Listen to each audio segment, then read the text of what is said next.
A very good morning to all our Sports Today family members. And yes, we are coming on the backdrop of India versus Australia, the semi-final in which India managed to pull off a remarkable win, a close 4-wicket win. And because of that, they are in the final for the fifth time in the ICC Champions Trophy. Third consecutive final for the Indian team after 2013, 2017 and now 2025. And it looks like no team can stop the Indian team at this point in time, because today is the last match in Pakistan. New Zealand versus South Africa, the second semi-final, and the winner will face India on 9th March in Dubai.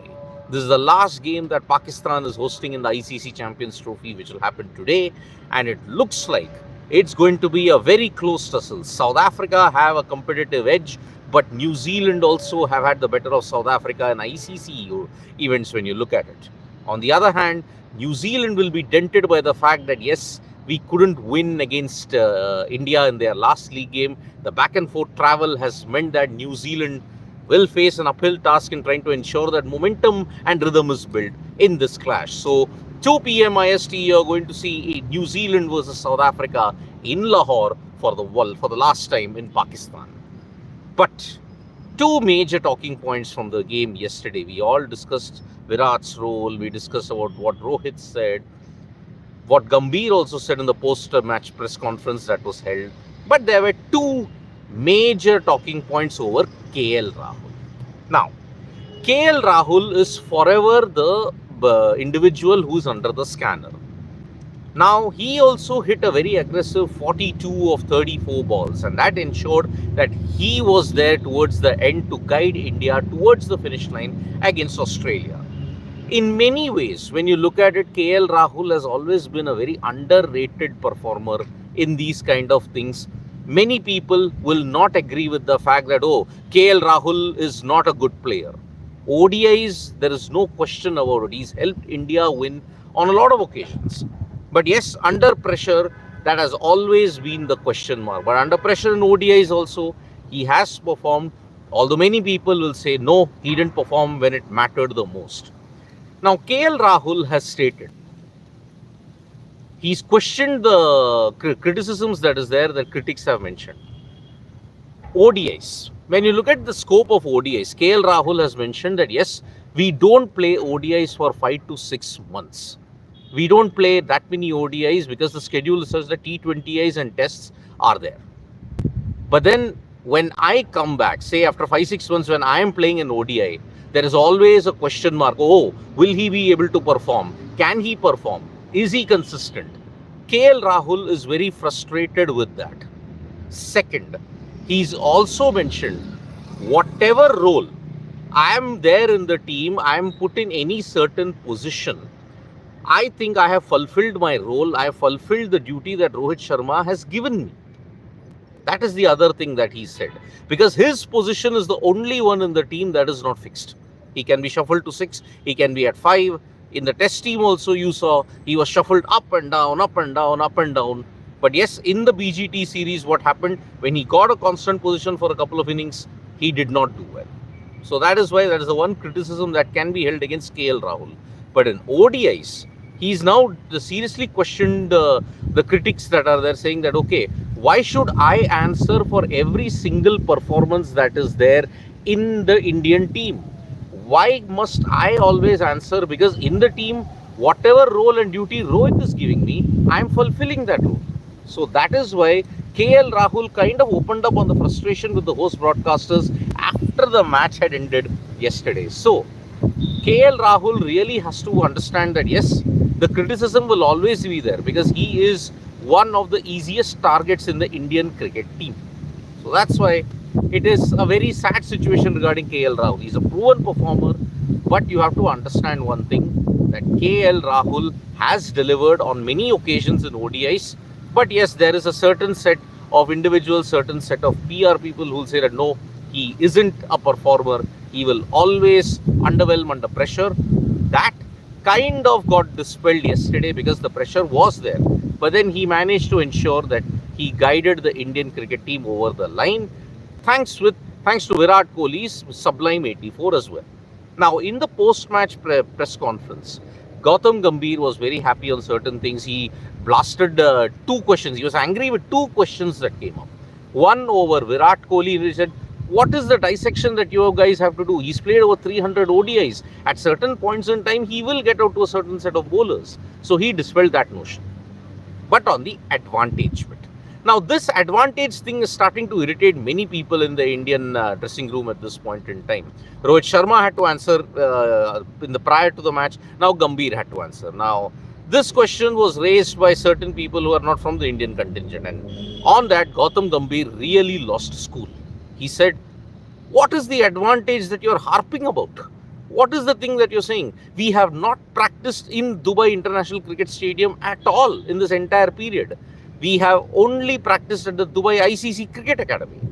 Conditions there are totally different. Dubai International Cricket Stadium, the conditions are totally different. Somehow the Indian cricket team in white ball cricket is adapting to the current situation. And that is why you are seeing that India have not lost in Dubai yet. You only had one tied game. Apart from that, you won everything in Dubai. So that is why this current situation is really, really awesome in many ways. Gambhir is not a big fan of the advantage thing, that India have got a big advantage. He says, what is the advantage you guys are talking about? Okay, again to all those people, there are two sides to this entire story. There's always two sides. Number one, even if India were to play in Pakistan, even if by a miracle India were to play in Pakistan, logistics, security, everything was determined that India would play only in one venue. That was Lahore. Isn't it? Because of the poor relations between India and Pakistan, this situation was to be there. There was nothing new in it. I only wish the criticism would come knowing that, yes, looking at the relations between India and Pakistan, there isn't an advantage with India staying in only one venue. But what is the advantage which has now gotten a different twist altogether? The scheduling fracas. India, unfortunately, have been a victim of the farcical schedule that the ICC have propagated.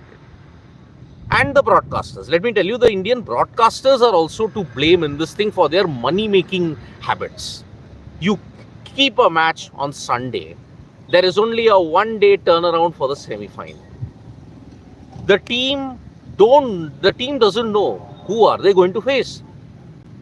Australia and South Africa travel to Dubai for one day, and New Zealand and South Africa have to go back to Pakistan, and Australia stays back. This particular arrangement was farcical, and the ICC rightfully need to be called out for it along with the broadcasters. They agreed to this arrangement. They agreed to the greed. And that is why the farcical scheduling that was there, you have to blame the ICC and the Indian stakeholders in it totally. But to blame the Indian cricket team for the advantage, even if the world was an ideal situation, India would have stayed only in one venue as per even the original agreement. So where is the advantage? The advantage is there, yes. You have to blame Pakistan. There is no two ways. I keep on repeating ad nauseum that the current situation is all Pakistan's doing. They don't want good relations with India, and that is why you have to be prepared for these kind of situations.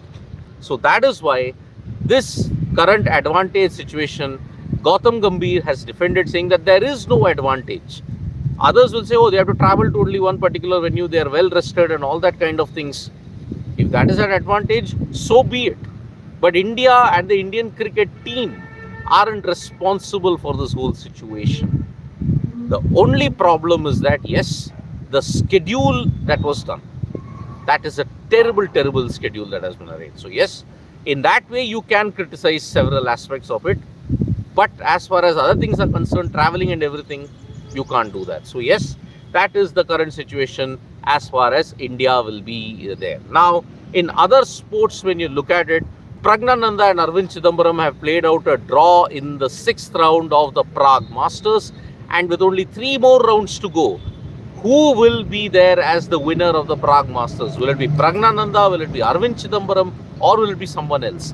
Indians are really dominating at this point in time when you look at Prague. And that is why it's a good sign for Indian chess. By the way, there is a special development in chess, because a certain Vivan Shah in the under 13 category is now your new world number one according to the FIDE ratings. Yes, Vivan Shah of India is the new world number one in the latest FIDE ratings. We'll be doing a video on that as well. Prague Masters, we'll be keeping an eye on what is happening in the world of chess also. There will also be a special video on Shubman Gill, the catch that he took. Could he have broken the law? Because it didn't seem to be under control. What does the rule say? We'll be doing a special video on that. The umpires were consulting Shubman Gill at this point in time though. What is the rule? We will be mentioning even that as well. So yes, New Zealand versus South Africa today is the last semi-final. But after that, we'll be building up to India versus whoever they play in the final. 3 days after, 6th, 7th, 8th, there'll be tremendous build-up over India. And let's see how that pans out. Now, I'll take a couple of comments. Freaking awesome. India will play 9 more ODIs after CT in 2025. 3 versus Ban, RSA versus Oz. India will play 15-18 ODIs in 2026. So, India will play a fair number of ODIs in 2025-2026. Okay, that's great then. Kane Williamson has a terrific ODI record against South Africa. He's the only New Zealand batter who has scored 3 ODI centuries in RSA. 2 tons came in neutral venues and 1 in South Africa. Yes, Kimberly, who will forget that? Will it be India versus South Africa repeat of 2024 T25 or will it be India versus New Zealand? Musical way the saying. That's a tough one. I've predicted India versus South Africa. That's my final prediction. DST, Australia were the weakest of the 4 semi. The real challenge will be in the final. Not really DST. I think the Indian team are far too strong when you have to look at the depth and experience in their batting and bowling. And I think no team might be able to match up to it. So can any team stop India? That is a big question mark. Sir, what type of pitch, Austin Kuna, what type of pitch do you think we'll get in the final? Kind of what you saw in the India-Australia semi-final, Austin? Maybe. Because it was a sluggish pitch, but it wasn't a terrible pitch. Maybe you'll get that kind in Dubai, a middling kind of a thing where 260, 270 will be the norm and maybe you can chase it down. So that is the kind of pitch I think you will expect in Dubai at this point in time when you look at the final that will be there. Will 9th March be Rohit Sharma's last international match? I really hope not. His 499th international match. No, I don't think so. If India wins the Champions Trophy, yes, I know that he retired on a high from the T20 World Cup, but I don't think he's retiring from the ODI format yet. I think Rohit Sharma will play 2027 if India win. That could happen. KL Rahul performance, that's what Rowan Kumar, KL Rahul performance was crucial or not, he's my favorite all time. Yes, we have to appreciate KL. Sports fans, said, how do you see Kuldeep performance in CT? He's been pretty decent. I think he's done what he had to do. Said, how do you see Renvas? Last ODI probably? No, I don't think so.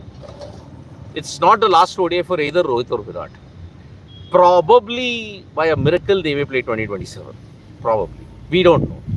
So that's about it, folks. Yes, it's going to be New Zealand versus South Africa in the semi-final of the ICC Champions Trophy. 2 games to go. The last game in Lahore today in Pakistan. And then the final will be held in Dubai. Let's see how that pans out. So thank you so much, folks, for joining us for this morning wrap. Subscribe to Sports Today for all the latest news and information. And who you want in India in the final? Any team. India is that strong, Deepak. Any team. So subscribe and tap that bell icon so you know when we go live, and we'll get more updates from Dubai as and when they come. Bye-bye.